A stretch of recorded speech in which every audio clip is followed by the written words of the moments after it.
Welcome to Live Daf, your online DafYomi Shiur. Shalom, welcome back to today's Daf Yomi, Brachos Daf Mem. Right on top on the first line says the Gemara, Amarav, Toil broich, en etzarech levarich. Now we know if one makes a bracha prior to eating or before fulfilling a mitzvah, he's meant to stay focused on the task in hand, not to be mafsik, not to interrupt unnecessarily. If one interrupts with words, that is considered to be hasach hadas, diversion of one's attention, and it would require one to repeat the bracha again.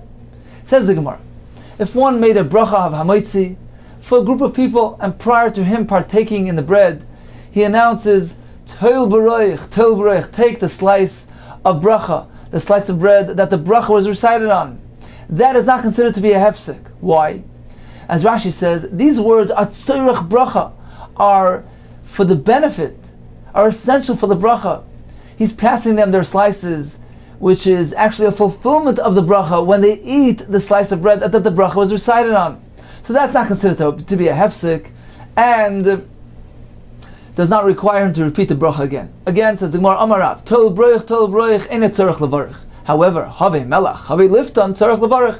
If he announces, bring the salt, bring the relish to eat with the bread, that is considered to be a hefsek, and he must make the bracha again. Rabbi Yechon Amar, afilu haviyu melach, haviyu liftan, nami ein tzarech levarich. Even announcing, bring the salt or the relish, that too is not considered to be a hefsek. Why?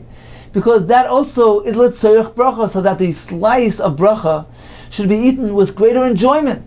So that's also not considered to be a hefsek, and he does not need to repeat the bracha again. However, gava l'turi, if he announces, go knead the bran with the water for feeding of the oxen, gava l'turi, tzarech levarich, that is not essential, and that is considered to be a hefsek, which requires him to repeat the bracha again. Rav Sheshes Amar, afilu gava l'turi nami in tzarech levarich. That also is not considered to be an interruption, which would require him to repeat the bracha again. Why? The Amar Avid Amarav, Aser la'adam sheyochal.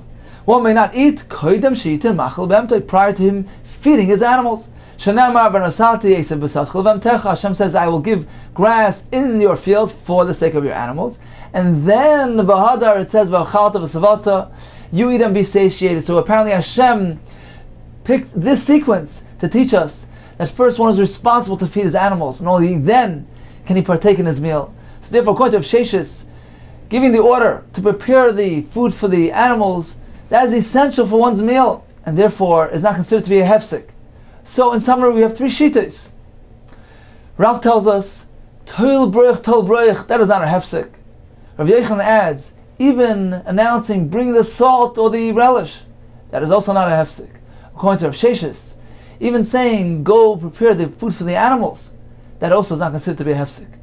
Now this is all if he speaks out. Lechatchila, preferably one is not meant to speak out at all in between the bracha and eating, if it is not necessary to do so.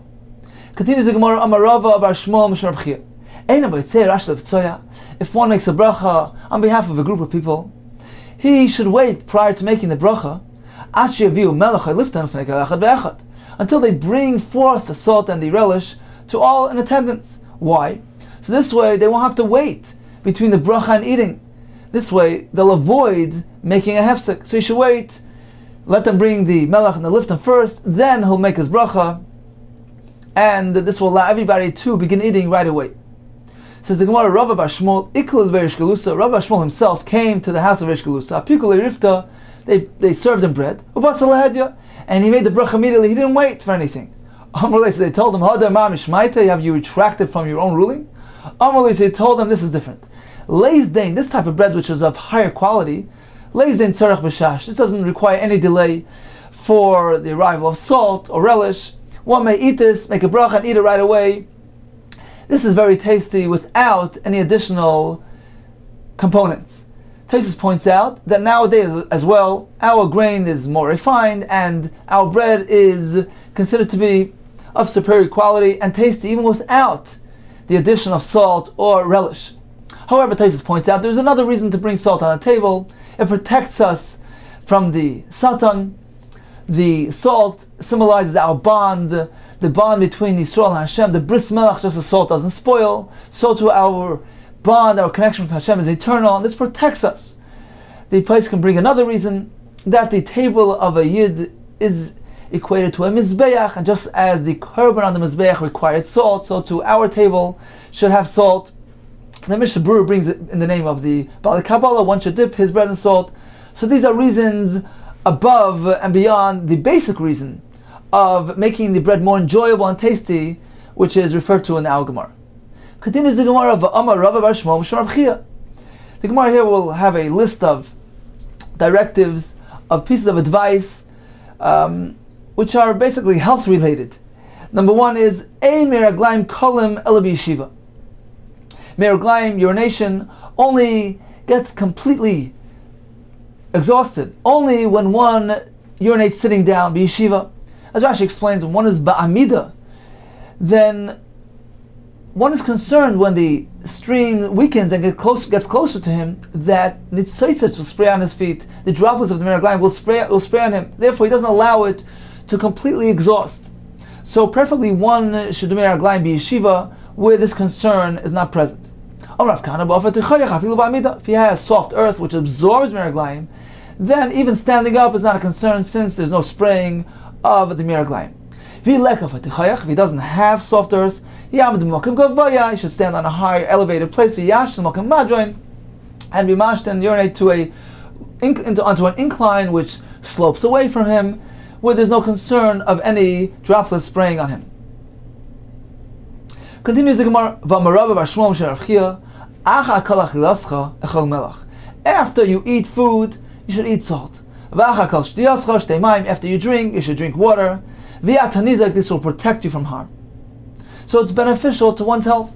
We learned a similar brisa.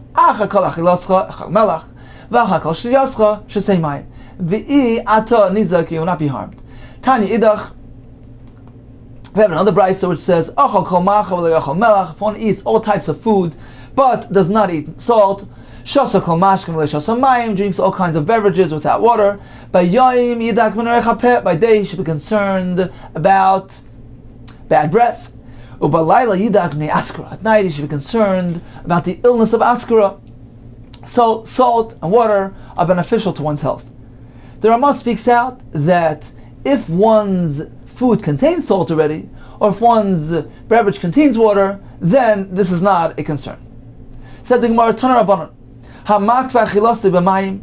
if one makes his food float in water, he drinks a lot of water and washes the food, so he doesn't come to illness of the intestines.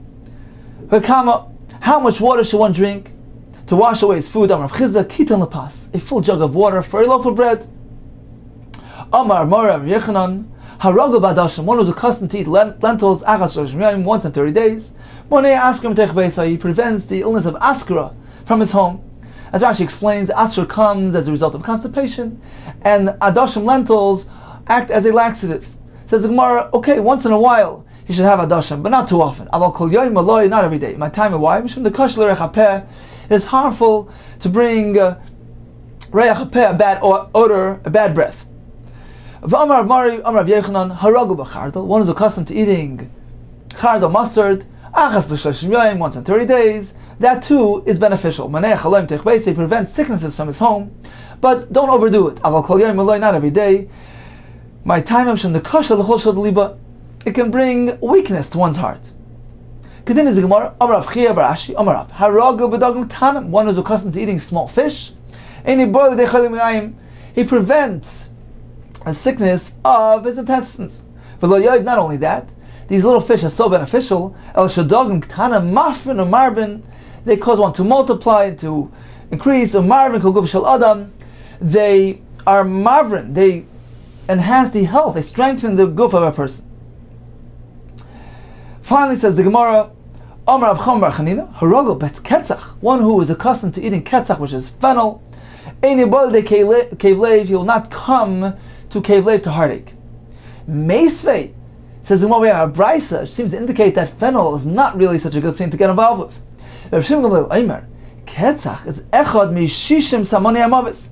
Who? It is one of the 60 poisons.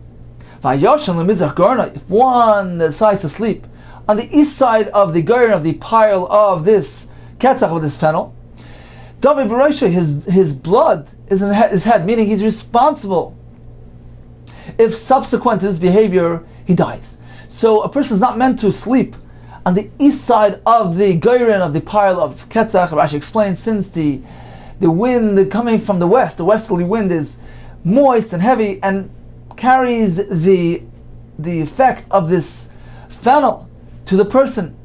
Apparently, fennel is not something good. Says the Gemara, like kasha, is not difficult. Depends what. The odor, the smell of the fennel is poisonous, is dangerous. However, the flavor, the taste, that is good and beneficial.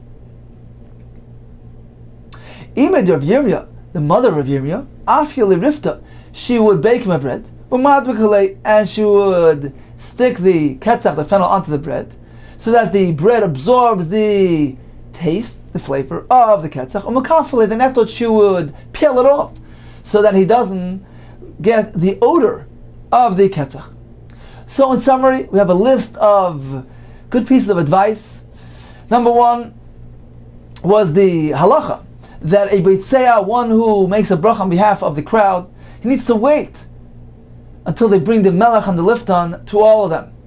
Then we learned about meraglaim. Preferably it should be done b'yeshiva, sitting down, or with afat techayach, soft and absorbent earth, or next to an incline, a madroin, which is sloping away from him, which carries no concern about nitzotzes of droplets landing on his feet. The Gemara continued and said, after one's meal, he should eat melach. After one drinks, he should drink mayim. And as the Ramah pointed out, this is when his ordinary food doesn't contain salt, and when his beverage doesn't contain water. But in that case, he already fulfills this concept by having salt as an ingredient in his food, and his beverage containing water. The Gemara continued that lentils are good once in 30 days, so is mustard. Small fish, dagim tanim, are very beneficial. And ketzach, fennel, the taste is good, but not the odor. Continues the Gemara, Rabbi Yehuda Omer, Boirei minei d'shaim. Rabbi Yehuda holds, one is not meant to make a general bracha on all produce coming from the ground, but rather he must be specific and make a bracha on every subcategory. For instance, herbage, cabbage, requires boirei minei d'shaim. Seeds, lentils, grains require boirei minei d'zrayim. Amar Rab Zera, v'itein Rav China Papa, ein halacha Rav Yehuda. The halacha does not follow Rav Yehuda's opinion. We make one general bracha on the entire category of the Pri Ha'adama. V'amar Rab Zera, v'itein Rav China Papa, my time is Rav Yehuda. What is the reason for Rav Yehuda's shita that requires a specific bracha on every subcategory? Amar Ka, because the pasuk says, Baruch Hashem yom yom. Bless Hashem every day. Says the Gemara, what does it mean, yom yom? We only bench Hashem by day, not at night. Ella, the pasuk tells us, Baruch Hashem yom yom tells us, Kol yom v'yom, every single day. Your praise to Hashem should reflect the bracha of that day. The bracha, the blessing that Hashem bestows on us on that day, it should reflect the nature of that day. As Rashi explains, on Shabbos, the praise of Shabbos reflects the nature of Shabbos. On Yom Tov, we praise Hashem, and our praise reflects the nature of Yom Tov. Hachanami here too, kol min v'min, every specific species, you should praise Hashem, and your praise should reflect that specific type of bracha, of blessing that Hashem bestows on us.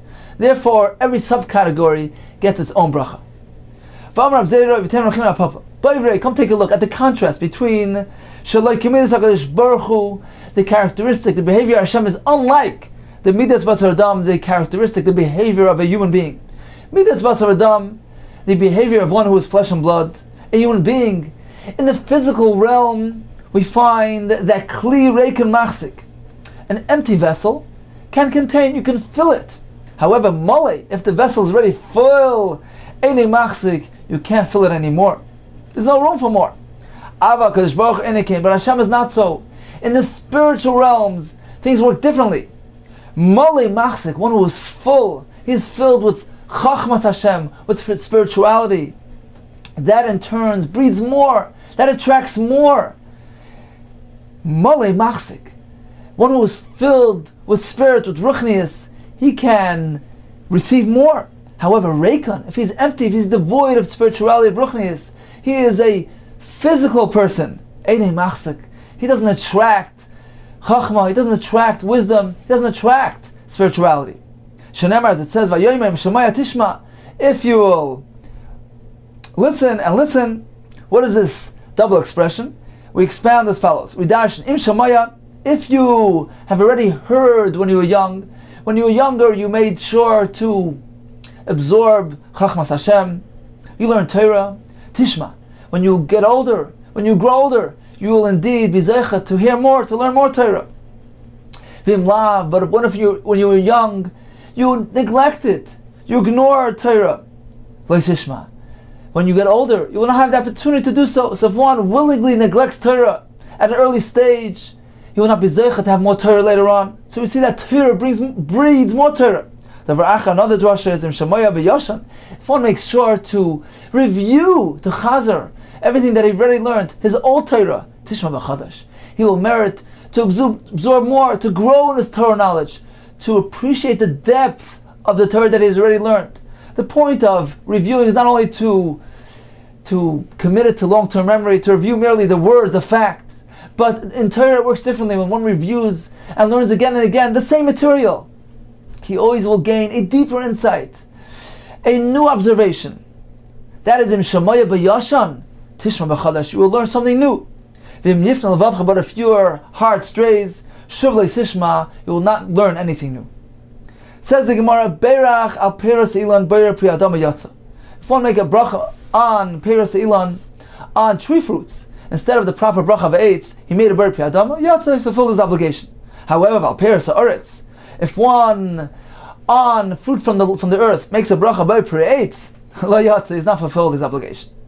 But on any type of food, if one makes a bracha of shahakol, which is an all-encompassing bracha, it's a bracha klolis, shahakol niyabedvari, everything came about through Hashem's words, he's yaitzi fulfilled his obligation. So the chatchila, certainly one is meant to recite the proper bracha on tree fruit, ha'etz, on fruit coming from the ground, on vegetables, etc., hadama, on food that is neither coming from the tree nor from the Adama, one is meant to say shahakol. But bidi evet, if he switches things around, he can be yaitze if he says Adama on a fruit tree, on a fruit from a tree, but not if he says ha'etz on a vegetable growing from the ground. As the Mishnah concludes, the Brachos shahakol can bidi evet be applied to anything. It says Mantana, who is this opinion? Who holds the Iker Ilan Arahi, that fundamentally the tree is really the ground? We said in the Mishnah that if one makes a bracha on a fruit that grows on a tree, he makes a bracha of ha'adama, he's yaitze. Because although the fruit is attributed to the tree is the one that produces the fruit. So the chatchil, one is merely meant to make ha'etz, and not ha'adama. But b'di evet, if one goes and makes ha'adama on a fruit growing from a tree, he's yaitze. Why? Because ultimately, where is the fruit coming from? Where is the nourishment originating from? The tree is really subordinate to the ground. So really, technically speaking, the Adama, the earth, is really producing the fruit. So who is this Ma'andamar? Who holds this type of svara? That ultimately the tree really belongs to the ground, is bottled to the ground, subordinate to the ground, and therefore if one recites a Hadama, a Beir Pri Adama on a tree fruit, he's Yaitse. Says the Gemara, not everybody agrees with this. This is the opinion of Rabbi Yehuda. This is not as we learned. Yovesh Hamayan, the stream got dried up. V'niktzas Seilan, the tree got chopped down. Maybe V'nikari, he can bring his Bikurim without reciting the Parshas Bikurim. Since one is meant to thank Hashem for the Adama that produces the produce. Now, if this man's stream that's feeding his field gets dried up, he's out of business. His land can't produce anymore. Similarly, if the tree fruit that he's bringing to the Beis Hamikdash, now the tree that produces the fruit is no longer, it got chopped down. So you can't praise and thank anymore Hashem anymore for the thing that it's producing, that produces this fruit of Bikurim. So he can bring it, but he can't recite the Parshas Bikurim, since the thing that's producing it is no longer in business. That is the shita of the Tanakama. So we see according to the Tanakama, what is producing the fruit? The tree itself. Therefore, when the tree is no longer, he can bring the bikurim, but he can't thank Hashem for giving him the thing that produces the fruit because it's no longer. However, he can bring the bikurim and even recite the parashas bikurim and thank Hashem for giving him the land that produces these items. Since according to Rav Yuda's view, the producer is technically the land itself. Therefore, even if there's no stream of water, he still has the land. Even if there's no tree, he still has the land, the Adama, the earth, that ultimately is producing the fruit. Therefore, according to Rav Yehuda, if one recites a Bar Pri Adama on a tree fruit, he has been Yotzei, fulfilled his obligation. So this is Shittas Rav Yehuda, but not Shittas Rabbanan. According to Rabbanan, one must recite a Bar Pri Eitz specifically, because it is the tree that's producing the fruit. And therefore, he cannot be Yotzei by merely saying Bar Pri Adama. Continues the Gemara, Al Peres Haaretz, if one recites on Peres Haaretz, fruit emanating from the ground, he recites instead of Bar Pri Adama, he says the Bar Pri Eitz, Lo Yatsa, he wasn't Yotzei. Says Mar Pshita, of course. That is simple. Why would you think that one recites a Bar Pri Eitz on produce coming from the Adama, he should be Yotzei? Says the Gemara of Rav Nachman Ritzchak, Litzrucha, the Mishnah is coming to teach us, according to Rav Yehuda, El Rav Yehuda, the Amar Chita min Ilan here. Rav Yehuda maintains that a wheat, a stalk of wheat, is a min Ilan, is considered to be a tree. The Sani, as we learned, Ilan she'achal mena adam rishon. What was the tree, the Eitz Hadas? What was it? The Torah doesn't describe exactly what it was. What type of tree was it? Says the Gemara of Meir Omer Gefen Haya. It was a vine. Why? She'ein lecha davar. There's nothing. She'mevi lola la'adam, that brings wailing to humanity. Ela yayin, more than wine. She'nemar vayesh min hayayin vayishkar. Noach drank from the wine, he became intoxicated, and this brought shame and embarrassment. Ultimately, brought the klal, the curse on Canaan. So we see that wine can bring bad things. So Rabbi says, is it a staver? It is reasonable to say that the tree that brought about the tremendous tragedy on humankind, the Misa, mortality to humanity, that must have been the vine that brings wailing to us, brings Yalala. Therefore, Meir maintains that the Eitz Hadas was a vine. Reb Nechemia, it was actually a fig. Because we find that Adam and Chava used the leaves of a te'ena, of a fig tree, to cover themselves.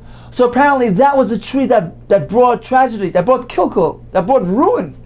And therefore that tree itself turned around and helped them out. That they were ruined by, they became remedied, they became fig. They sowed the leaves of the fig tree. So according to Nehemiah, the Eitz Hadas was a fig tree. Finally, what was the Eitz Hadas? Chita Isa. It was a wheat, a stalk of wheat. Since we know that in the development of a child's intelligence, to the extent that he can start speaking words, his first words generally being Abba V'ima, father, mother, that coincides, that stage of development of his intelligence coincides with his first taste of grain, until he tastes grain. And chita is the primary grain, so it appears that it would be appropriate that the Eitz Hadas, the tree of knowledge, was a chita. So according to Yehuda, chita is considered to be an eitz.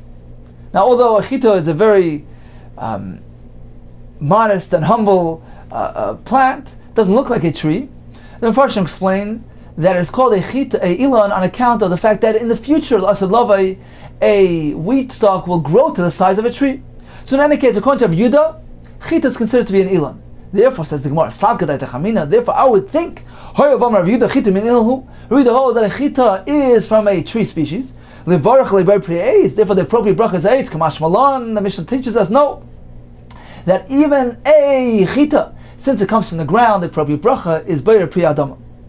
So that is the meaning of this halacha in the Mishnah, that if one recites on Peres Haaretz, he recites a Bar Pri Eitz, referring to a chita, which even according to Rabbi Yehuda is considered to be an eitz. Nevertheless, the appropriate bracha is Adama. If one recites a eitz, he has not fulfilled his obligation.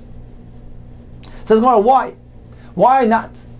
The answer is because Bar Pri Adama is to be recited only on a tree that has a specific type of characteristic. Bar Pre'etz is meant to be recited on a tree that has a different type of characteristic. Says the Gemara, when is Bar Pre'etz appropriate and required? When you pick the fruit off the branch, that branch sticks around till next year and produces fruit again. So that is considered to be like the branch, the tree is producing the fruit. It is Bar Pre'etz. But in the case of once you remove the fruit, the branch doesn't come around next year to produce fruit again. In that case, the fruit is attributed to the earth, to the ground, and the proper bracha is we do not recite eitz, but rather ella pri ha'adama. The tree, the plant is not significant, the branch is not significant enough. Therefore, we attribute the fruit back to the earth, and the proper bracha is pri ha'adama. So in summary, the Mishnah taught us a couple of halachas on produce emanating from the ground, from the earth. The appropriate bracha is ha'adama. If one will recite ha'etz, is not yaitze. Even a chita requires a hadama, and ha'etz is not valid. The Mishnah taught us, however, on a fruit coming from a tree, if one would recite ha'adama, according to Rabbi Yehuda, he fulfilled his obligation. Since ultimately it's the ground that produces the fruit. According to Rabbanan, he has not fulfilled his obligation. Continues the Gemara of Al-Kulan, Mamar Shahakol, on any type of food. If one recites Shahakol, which is a general bracha, it is valid. He has fulfilled his chiyuv, he was yaitze. Itman we learned. Rav Huna, ma chutz min hapas min hayayin. This halacha applies to any type of food except for two, bread and wine. Explains Rashash why. Since these two are significant, achashav, they require their own specific bracha. Ha'moitzi on bread, ha'gofen on wine. Therefore, we cannot be yaitze with a general bracha of Shahakol. Rav Yechon Amar, no, afilu pas v'yayin nami, even afilu pas v'yayin, even wine and bread. If one recites a Shahakol, he fulfilled his obligation. Says the Gemara, name a Tanoi, perhaps this is connected to a different machlekes Tanoi. Ra pas v'amar, one sees bread and he says, Kama no pasu, how pleasant is this bread? Baruch hamakam shebara, blessed is Hashem who created it. Or Yatza, he fulfilled his obligation by merely saying these words. It is equivalent to a bracha. Ra te'ena v'amar, he sees a fig and he says, Kama no te'nezu, how pleasant is this fig? Baruch hamakam shebara, blessed is Hashem who created it. Yatza, he fulfilled his obligation. Divrei Meir. Rabbi Yosef, no. It's one who deviates from the formulation that the Chachamim prescribed for brachos. He's Meshana, he deviates from the matbeah, from the coin, meaning this formula that the Chachamim have established for brachos. He has not fulfilled his obligation. You can't just compose your own text. Says the Gemara, apparently these two machlekes are related. Name what we can suggest. Rav Huna said that Shahakol cannot be applied to bread and wine. He's following according to the Shita of Rav Yosi, who says that if one deviates from the accepted formula, he's not yaitze. So he's following Shita of Rav Yosi. Rav Yechon who says that even regarding bread and wine, if one were to say Hashakol, he's yaitze. He's following the opinion of Rav Meir, who says a similar halacha, that if one recites his own personal composition on bread, he's yaitze. So apparently these two things are connected. So as we want to know, Rav Huna says no, let's differentiate the two things. Let's make a distinction. I follow even Rav Meir. Why? Rav Meir only says this halach that one is yaitze when he says Kamana Pazeh Baruch Hamakam Shabara. That's only over there. Why? Because that's unique. It's only over there because he makes mention of the bread. He says Kamana Pas. But by us, when he merely says a Shahakol without mentioning the bread and the wine, if he doesn't mention the wine or the bread, I feel even Rav Meir will agree that this bracha is not valid. Rabbi Yechon also will say, I know that I'm in agreement even for Rabbi Yosi.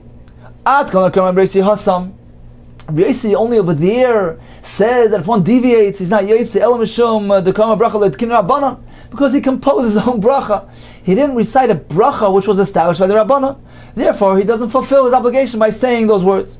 But in our case, aval amar shakolim mitvari the tkin rabbanon. But if one recites an accepted bracha, a shakol, even if it's not really the appropriate bracha, after Rabbi Yosi moida, even Rabbi Yosi will agree that by reciting shakol even on bread and wine, he's completely fulfilled his obligation. So in conclusion, we have two separate disputes, two separate machlokes. Number one, between Rav Huna and Rav Yochanan. If one recited shahakal and bread or wine, according to Rav Huna, he's not yaitze. According to Rav Yochanan, he is yaitze.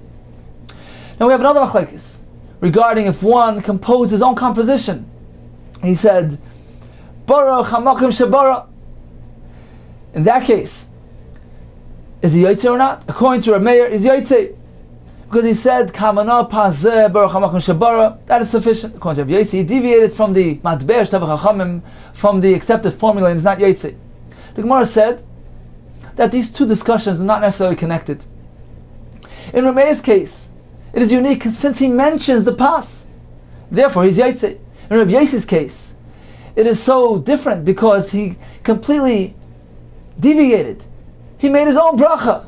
And therefore, that is worse than merely reciting shahakal.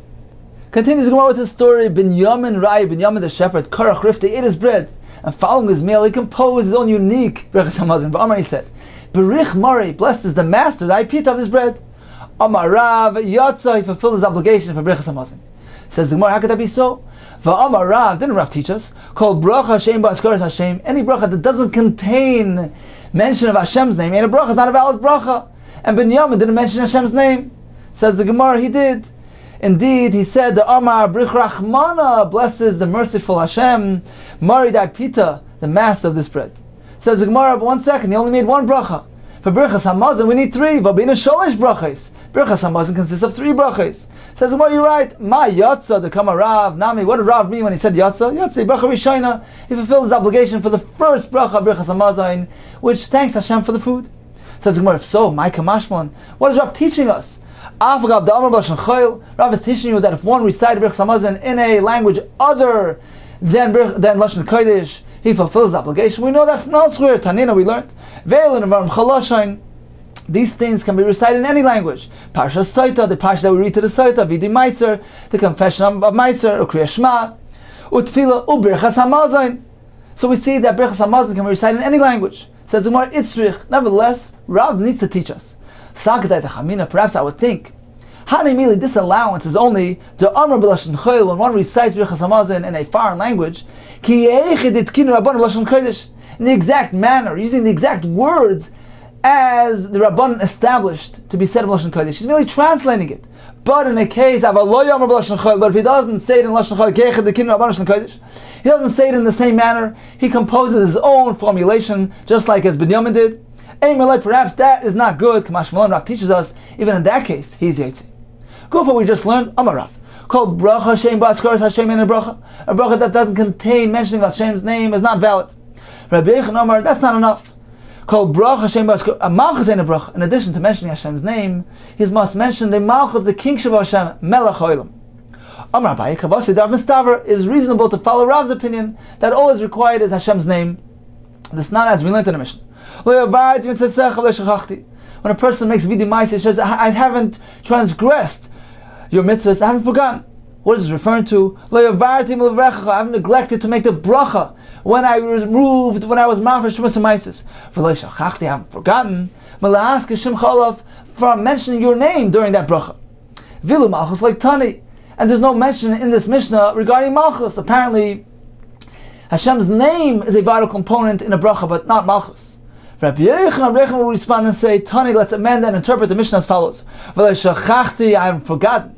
Shimcha, from mentioning the name of Hashem, and also your kingship when I recited the bracha. Those are 2 required elements in a bracha. The name of Hashem and also malchus of Hashem. Continues the Mishnah. Anything that doesn't grow from the ground, he recites shahakol near b'dvari. Ala chaymetz, for instance, on vinegar. Vala noivlois, the Gemara will explain what this means. Vala goivai, on locusts. Oimer shakol near b'dvari. Rabbi Oimer? No. Kol shemin klala, anything that is a min, a species of curse, ein mevarchon, we don't make a bracha on it at all. For instance, vinegar that is spoiled wine, or locusts that come devour the produce in the fields, that is considered to be a curse min, a min klala. Things that have a negative association and a bracha, which is something positive, is not meant to be said on these items. Concludes the Mishnah, fun of meaning harbi, one have many species before him. If amongst them is from the Shivas Haminim, all of them verch, on that he's meant to make the bracha. No, he may make the bracha on any one which he chooses. On things that don't grow from the ground, going basar, behemoths, meat of domesticated animals, chayos, meat of wild animals, vaivas of fowl, v'dagam and fish, oimer shakol nemitvari. Al achol of milk, val beitzim eggs, al gvinan, cheese, oimer shakol. Al apash she'ivsha, bread that initially requires hamoitzi, but it got moldy, it got ruined. Or al yayin shekrim, wine which ordinarily requires a hagafen, but it got spoiled. Val atav shalei dish of its rasa, it got spoiled. On these items, since they got changed for the worse, now the bracha is oimer shakol. Ala melech on salt, ala zamis on brine, val kmeino pitris on mushrooms, oimer shakol. Apparently, says the Gemara, remember the kmeino pitris, mushrooms lav gedul karkaninu, are not considered to be growing from the ground. Vatanya, haven't we learned a brisa that says, "Hanoidim peres haaretz," one who made a vow never to refrain from peres haaretz, also peres haaretz, he may not eat fruit that come from the ground, vegetables, anything that grows from the ground. Umutar b'kmeino pitris.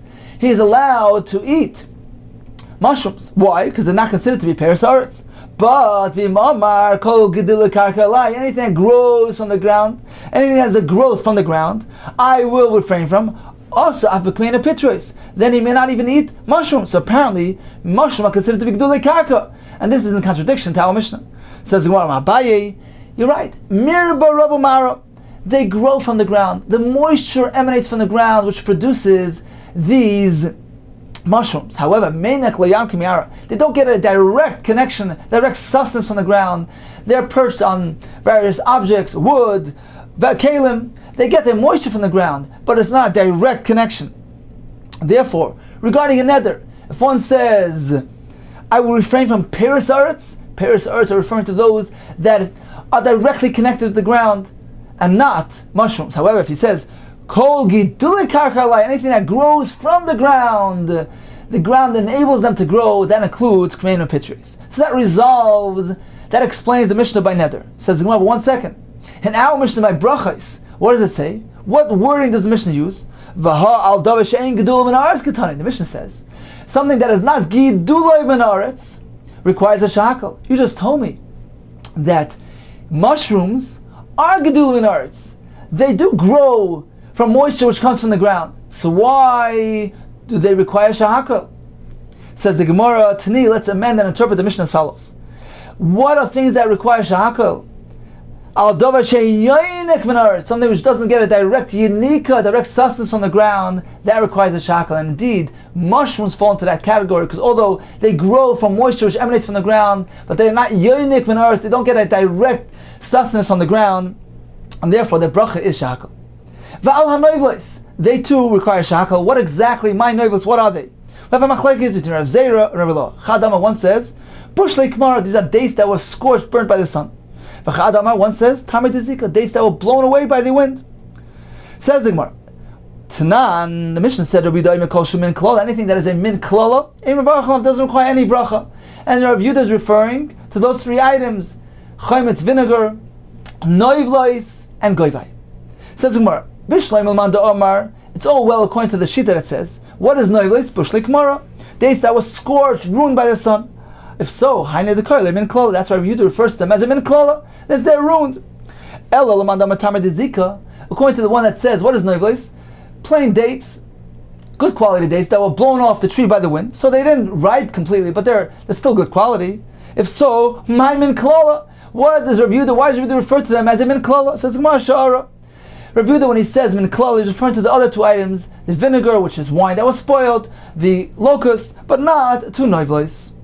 Ikadamri, some say as follows. Bishleim, it's all well according to the Mandamar Bushlei Kmara, that noivlis is referring to scorched by the sun. That's why, according to the Tanakama, the bracha shakal, although a date requires ha'etz, but since now it got ruined for the worst by the sun, it went down a level, and shakal is appropriate. El mandam tamer dezika, the noivlis are good dates that were blown away by the wind. Why do we say shakal? They're good quality. Ha'etz is appropriate. Says the Gemara, okay, now we must change. Ella must be benoivli stama, when we have a term called noivleis, when the Mishnah mentions the word noivleis without any additional description, like an Al Mishnah, everybody agrees that it's referring to bushlei kamer. It's referring to dates that were scorched by the sun. Therefore, the noivleis in our Mishnah are those type of dates that were ruined, and therefore they are considered a min klala, and therefore the bracha is shahako because they were changed for the worst. Ki pligi, this machlokes that we mentioned regarding the definition of noivleis, that is only b'noivleis tamara, when the term noivleis tamara is used, as we find in the Mishnah. Hakalan shabedmai. Demai is produce brought from a amaretz, an unlearned fellow. We're uncertain about whether he removed the tumas and maisers. Therefore, the Chachamim required one to be mafresh with certain halachas, as discussed in Maseches Demai. That's why it's called demai. Demai. What is this? We're uncertain regarding its status.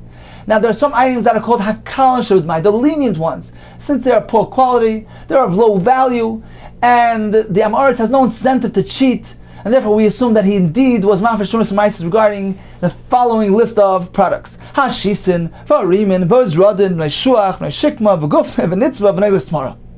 What do these things mean? Says Gemara Shitin, Amar Rav Yochanan min te'enim, a type of cheap figs. What is rimin? Kandi. What is ozradin? Tulshi. What is meshuach? Amar Rav Yochanan te'eni chivers, so some white figs. What is meshikma? Amar Rav Yochanan dovi. What is gufnin? Shulhi gufni, those end of season poor quality grapes. What is nitzvah? What parcha? And what is noivleis tamara? Now we have a machlekes. Rav Eloi, Rav Zera. Chad Amar noivleis tamara means bushlei kamra, those scorched by the sun, the days that were scorched by the sun. Chad Amar tamar dezika, days that were blown off by the wind. So in conclusion, when it says noivleis plain, we're referring to days that were scorched by the sun, as in our Mishnah. When the Mishnah says noivleis tamara, then we have a machlekes. Says the Gemara, okay, Bishleiman de Amar Bushlei Kmara, that the Mishnah in Demai that says Noivleis Tmara are parted from Demai, and we're speaking about Bushlei Kmara, days that were scorched by the sun. If so, we understand the Mishnah properly. That's why the Mishnah says Hakalan Shebedmai Sveikinu de Pater. These that we are uncertain regarding their status, so they're Pater, because we assume that being that they're so cheap and low in value, that Ma'aretz did the Tumas and Maises. But we imply from here that if one knows for sure that they are tevel, that no truma or ma'aser was removed, they are indeed obligated. Havada and chayav. We're chayav to remove trumas and ma'aser from these dates that were scorched by the sun. Elo l'mandam atami dezika, that noivleis tamara is referring to dates that were blown away by the wind. How could you say that vada and chayav? If they are vade tevel, we know for sure that trumas and ma'aser was not taken from them. They are obligated. They have kerinenu. These things that were blown away by the wind have a din hefker.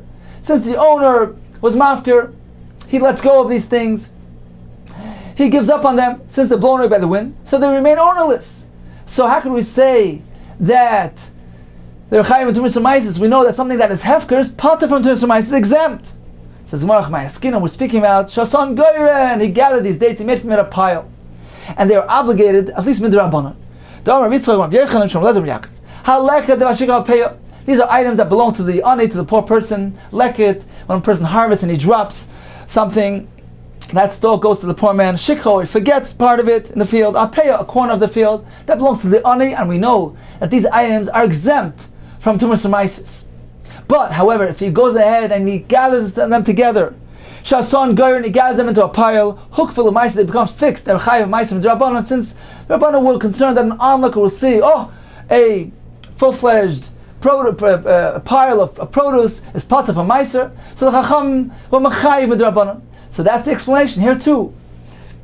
Noivleis tamara, days that were blown by the wind, are hefker, but if one decides to make them into a pile, into a goyren, they are chayiv midrabanan. Ikadamid, there's another version of the Gemara regarding this discussion. It's so well according to the sheet that says that noivleis tamara mentioned in that Mishnah in Demai are dates blown away by the wind. If so, we understand the discrepancy in terminology between that Mishnah and our Mishnah and Brachos. That's why. That's why by us and our Mishnah referring to noivleis, which is burnt dates that were scorched by the sun. That's why the Mishnah says noivleis tamara, because we're referring to the scorched ones. V'hasam, and over there by Demai, cordially tamara. That's why over there the Mishnah says noivleis tamara, because we're referring to an entirely different type of thing, dates that were blown away by the wind. That's why over here the Mishnah uses the word noivleis in reference to days that were scorched by the sun. Over there it's noivleis tamara because it's days blown away by the wind. But according to the sheet that says that the term Noiglas Tmara in Demai, as well as referring to scorched by the sun, Nisni Dividi Noiglas Tmara. So what's the discrepancy? Why is there a difference in terminology? Both Mishnahs, by us and Brachos, and over there in Demai, are referring to the same item, dates that were scorched by the sun. So why the difference in description? Nisni idi v'idi noiglas tmara. In both places, the Mishnah should say noiglas tmara, or idi v'idi noiglas tama. In both places, the Mishnah should merely say noiglas. Kasha. It is indeed difficult. So in summary, we have a number of items that are shakol niya b'dvarei. Number one, we have the basar, the chalav, the gvina, the beitzim that are not gedulei karka, and therefore they require shakol. We have pas she'ipsha, bread, which ordinarily requires a hamaitzi, but when it gets spoiled and ruined, it goes down to shakol. Something regarding wine that got spoiled, or a dish shiur b'tzarasai. Next down the list is melach v'zamis, even though these are items that not necessarily people will eat, but since occasionally one does eat them, they require shahakol. And kmeina pitres, these are the mushrooms that are gedalim min akarka, although they receive their nourishment indirectly from the ground, but nevertheless they're not yoinik min akarka, they're not directly connected to the ground. It is not a direct nourishment, and therefore they too are shahakol. And finally, we have items that are siman klala, like chaymetz, wine that turned into vinegar, noivlois, which the Gemara concluded to mean bushlei kamra, the dates that were scorched by the sun, and goivai, the locusts, the grasshoppers. According to Tanakama, they too require shahakol. However, according to Rav Yudah, since they are min klala, we do not make a bracha on them. They have a negative association, and a bracha is meant to be a positive thing, and only meant to be said on things with a positive nature.